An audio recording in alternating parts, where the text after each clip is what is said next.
Ayon po sa bagong research, si XRP or ang XRP Ledger ay nakaposisyon po para maging leader sa napakalaking market na inaasahan po ng World Economic Forum na aabot ng $867 trillion. Pero paano nga ba ito posible at ano po ang maaring epekto nito sa crypto market?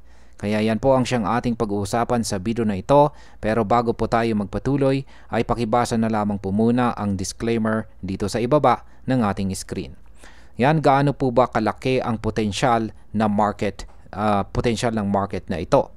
Sa ngayon, ayon po sa datos, hanggang August 2025, nasa $26 billion pa lang ang na-tokenized na real-world asset or RWAs sa lahat ng blockchain. Maliit ito kumpara sa inaasahang paglago.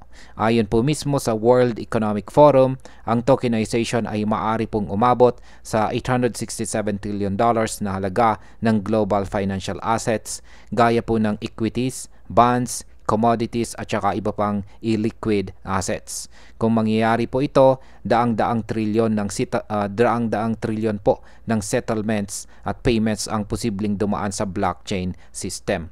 Ang impact po nito ay sobrang laki dahil babago po ito ng galaw ng global finance.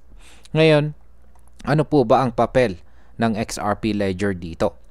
Itinuturing po ang XRPL or XRP Ledger bilang prime platform para sa RWA tokenization.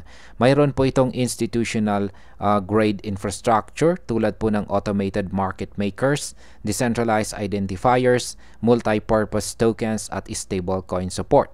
Ang mga ito ang nagbibigay kay XRP ng matibay na pundasyon para makuha ang malaking bahagi ng market.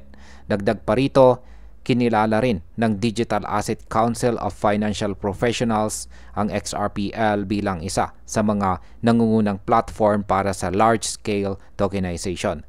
Kung mas lumakas pa ang adoption, posibleng lumobo ang demand para kay XRP. Ngayon ay may mga konkretong hakbang na ba? Ang kasagutan po sa katanungan na yan ay oo. Isa po sa mga malinaw na halimbawa ay ang tokenization po ng US Treasury bills sa XRPL. Sa pamamagitan po ng Open Eden, ang hakbang na ito ay nagbigay daan sa mga investors na makapag-mint ng tokenized assets at magamit po ito sa stablecoin markets, lalo na ang nakalink sa US dollar. Ito po ay nagsisilbing matibay na patunay na handa po ang XRPL para sa mas malaking yugto.